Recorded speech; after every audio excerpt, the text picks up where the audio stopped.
சப்ப ஒரு ஆம்பளை தான், எல்லா ஆம்பளைங்களும் சப்பதான் அப்படின்னு ஒரு ஆண் வர்க்கத்து மேலேயே பொதுவா ஒரு டயலாக் சொல்லும்போது ஆரண்யகாண்டம் படத்தை நம்ம கொண்டாடுறோம். அதுக்கு எந்த எதிர்ப்புகளுமே இல்லை. ஆனா அதே பக்கம் எல்லா வீட்டு கதவை தட்டி உனக்கு என்ன கணவன் பொண்ணுங்க கிட்ட கேட்டுப்பாரு, ஒண்ணு பார்லர்னு சொல்லுவாங்க, இல்லைன்னா துணி கடம்பாங்க அப்படின்னு ஆண் பாவம் பொல்லாத படத்துல வரும்போது நம்ம அதை எதிர்க்கிறோம். எனக்கு அந்த கேள்வி இருந்துட்டே இருந்துச்சு, இது ஃபன் தானே, ஒரு படம் தானே, அது அப்படி ஈஸியா கடந்து போயிடலாம் தானே அப்படின்னு.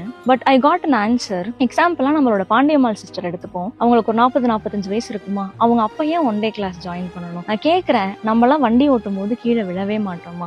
அது சாதாரணமா அவங்க வண்டி ஓட்ட கத்துக்கும் போது கீழே விழுந்தது, அது ஏன்னு கூட சொல்றாங்க. அது ஏயா உண்மையான்றது செகண்டரி. ஆனா அவங்க அப்படி உண்மையாவே விழுந்திருந்தா கூட அதுல அவ்வளோ கேளிக்கைக்கு என்ன இருக்கு? அது ஒரு ஃபன்னாக்கி இன்ஸ்டாகிராம் மெட்டீரியல் ஆக்கி வச்சாச்சு. அவங்க ஒரு கவர்மெண்ட் ஸ்கூல் டீச்சர், அவங்க கண்டிப்பா இதனால அஃபெக்ட் ஆயிருப்பாங்க இல்லையா? You know one thing, 1990s இந்தியாவில் ஃபர்ஸ்ட் இந்த மோட்டார் சைக்கிள் ஸ்கூட்டர்லாம் மேனுஃபேக்சர் பண்ண ஸ்டார்ட் பண்ணாங்க. ஆனா பொண்ணுங்களுக்குன்னு ஒரு ஸ்கூட்டி வரும்போது 1996, அவங்க 40 வருஷம் கழிச்சுதான் அவங்களுக்கு அந்த ஸ்கூட்டர் வண்டி ஓட்டுறதுன்ற ஆப்பர்ச்சுனிட்டியே கிடைச்சிருக்கு. இப்போ நம்ம இதை பண்ணி ஒருத்தவங்களை ஒடுக்கி வைக்கிறோம் இல்லையா? எங்க அந்த மாதிரி ஃபன்னாவோ ஒரு மீம் மெட்டீரியலுக்காகவோ படத்துல ஒரு 10 நிமிஷம் சிரிக்கிறதுக்காகவோ இப்படி சாதாரணமா வார்த்தைகளை விட்டு விட்டு அவங்க இவ்வளவு நாள் சேர்த்து வச்சிருந்ததையும் பறிச்சிருவாங்களோன்ற பயத்துல கூட இவங்க அதெல்லாம் எதிர்க்கலாம் இல்லையா?